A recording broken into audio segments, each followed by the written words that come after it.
right, this is homework 14. We're gonna do the back of the sheet. So let's do it. It says, is a triangle EGF. So what is triangle EGF? They're saying this triangle is this big triangle right here congruent to this triangle, AFG, AFG. So we did one really similar to this in class. It looks like I highlighted yellow line segment FG. And it also looks like I highlighted orange line segment FG. So that looks like they both share that line segment. So that's called reflexive. So I know that if they are congruent, then that would be one piece of side evidence. Okay.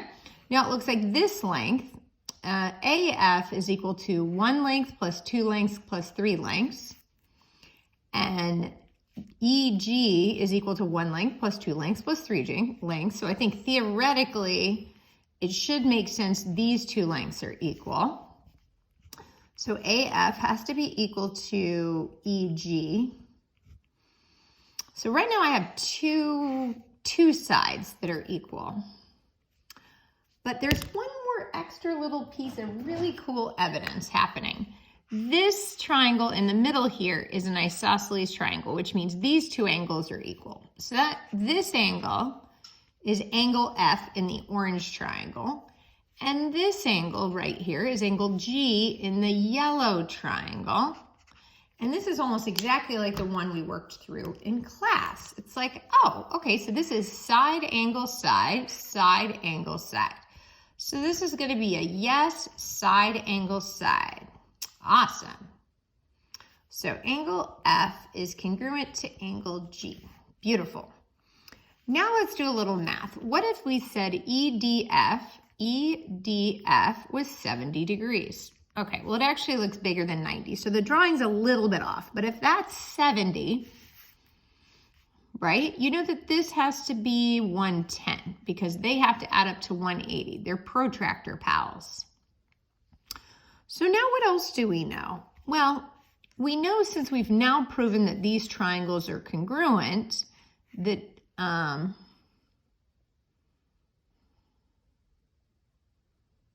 this length, right, and this length is equal, and that angle is equal. So I think we can pretty much convince most people that this would have to be 110 and that would have to be 70 because of these triangles created.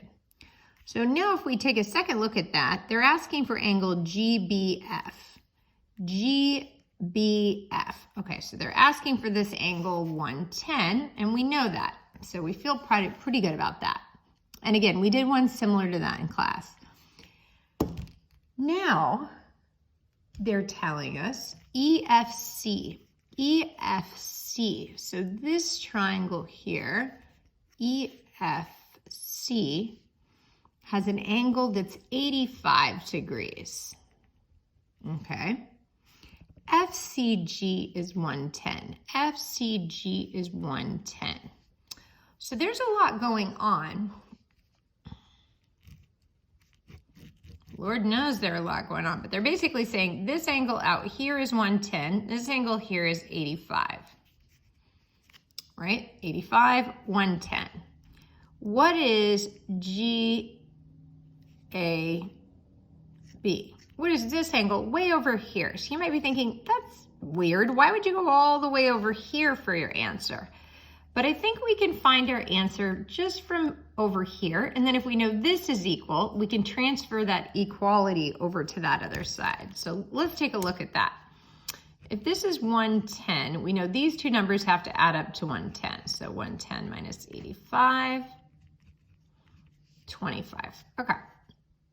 So we know this has to be 25, which makes this one over here 25, because again, remember this yellow triangle equals the orange triangle. So angle here would have to be 25. Awesome. All right, so question number 7, it says if triangle just given this information, would any of these be true? So let's take a look. Should ADB, so this triangle right here, kind of looks like that. Should this be congruent to AEB? AEB, this triangle.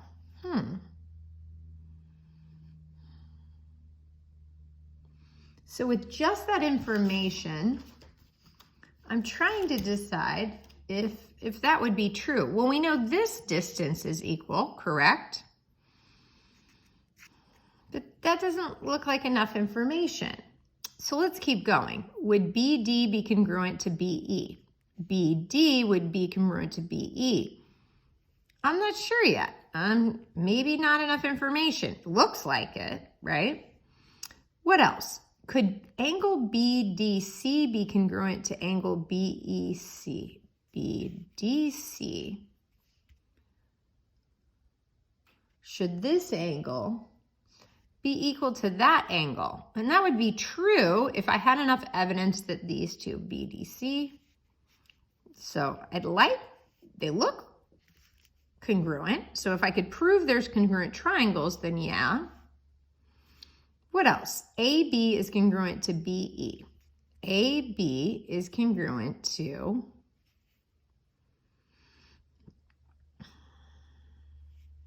BE. I don't think I can make a jump that far either. There's no real evidence there. That looks like maybe a third length. Is triangle CAD? CAD, is this triangle equal to this triangle? CAE. Ooh, I like that one. This triangle, this one right here. Is it congruent to that triangle? I think we're onto something here. This is one length, this is two lengths, and then don't they both share AC? So I think this would be a yes, absolutely yes, because of side, side, side. Okay, well that's cool. Now because they're congruent, we can say those two angles because they are congruent. Now we know they're twins, we know those angles would have to be equal. So because they're congruent, these two angles are going to be equal. So we might be able to go back up and say yes. Is angle ABD going to be congruent to ABE? ABD congruent to ABE? Well, we would probably say yes if the top triangle, but we got to confirm things. Okay, so let's go back up top. Now let's look at our evidence from the first one, ADB. ADB, this triangle, congruent to AEB, AEB. That looks like side angle side, side angle side. So this is, I'm going back to the yes, SAS. Cool. Now BD congruent to BE, BD congruent to BE. Well, now I have to say yes, because I know this triangle has to equal that triangle because of SAS. So that would mean this fourth side matches this fourth side. So that's got to be a yes.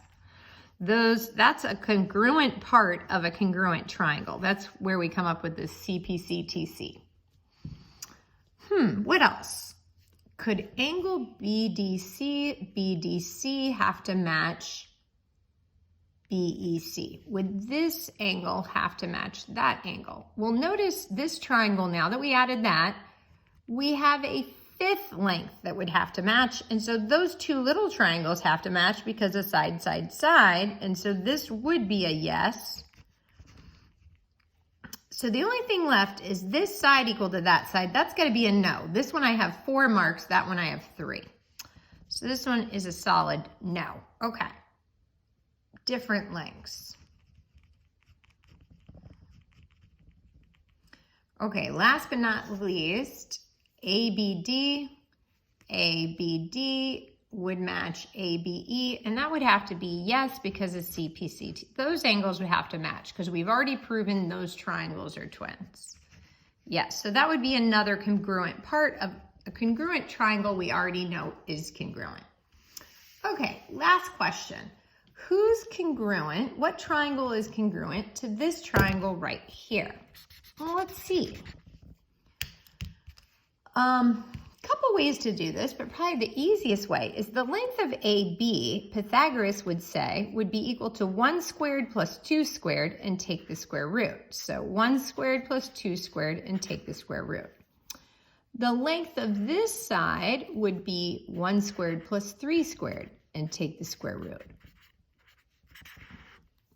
And the length of this last side would be, see, I went up 3 over 2, so it would have to be 3 squared plus 2 squared and take the square root.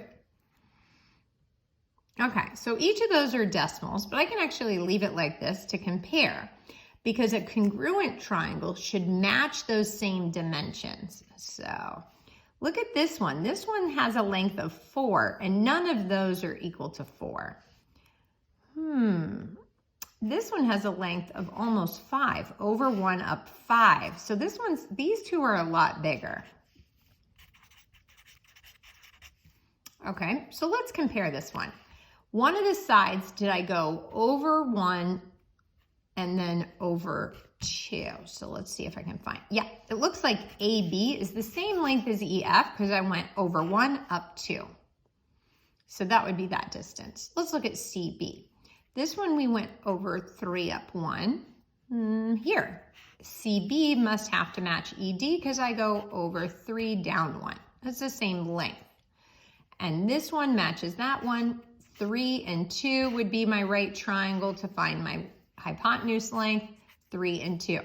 Awesome. Okay, so triangle ABC has to be congruent to triangle. Oh, I gotta make sure I line this up. If I went across the small, then the middle. So I want to go across the small side, then the middle. So it's going to have to be FED. Great job, guys. See you tomorrow.